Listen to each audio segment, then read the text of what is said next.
এই স্কুলের কোনো ছেলে মেয়ে জুতো পরতো না, কিন্তু একটি মেয়ে ছিল যে সবসময় জুতো পরতো এবং পারফিউম লাগাতো। সে অন্যদের থেকে সম্পূর্ণ আলাদা ছিল, কিন্তু আস্তে আস্তে সবাই এটা জানতে পারে যে এই স্কুলের সব ছেলেমেয়েরাই গরিব। একদিন রিন তার সব থেকে দামি পেন্সিলের বাক্সটি স্কুলে নিয়ে আসলো এবং সবাই অবাক হয়ে তার দিকে তাকিয়ে থাকলো।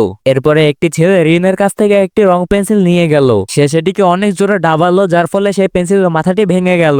ওই দামি পেন্সিলটি ভেঙে যাওয়ায় সবার অনেক খারাপ লাগছিল, কিন্তু ছেলেটির কোনো সমস্যাই হচ্ছিল না। সে একটি চাকু দিয়ে পেন্সিলটা ছিলে ফেললো। এরপরে সে সেই পেন্সিলটি আবার দাবিয়ে দাবিয়ে রং করতে শুরু করলো এবং পেন্সিলটি আবার ভেঙে গেল। এরপর সে যখন আবার পেন্সিলটি ছিলতে যাবে তখন রিন এসে তাকে বাধা দিল এবং তাদের এই মারামারিতে রিন পড়ে গিয়ে ব্যথা পেল। এরপর শিক্ষক তাদের ক্লাসে এলো এবং রিন শিক্ষককে সবকিছু বলে দিল, যার কারণে ছেলেটিকে শাস্তি দেওয়া হলো। এরপর একটি মেয়ে রিনের বাসায় এলো এবং রিনেদের এই দামি বাড়ি দেখে সে অনেক অবাক হয়ে গেল। এরপরে আমরা দেখতে পাই রিনের মা মারা গিয়েছে এবং রিন তার মায়ের পারফিউমই ব্যবহার করত। এবং রিনের মা মারা যাওয়ার আগে রিনকে বলে গিয়েছিল সে সবসময় যেন সুন্দর, পরিষ্কার এবং পরিপাটি থাকে। তাই রিন একদম সুন্দর, পরিষ্কার এবং পরিপাটি থাকতো।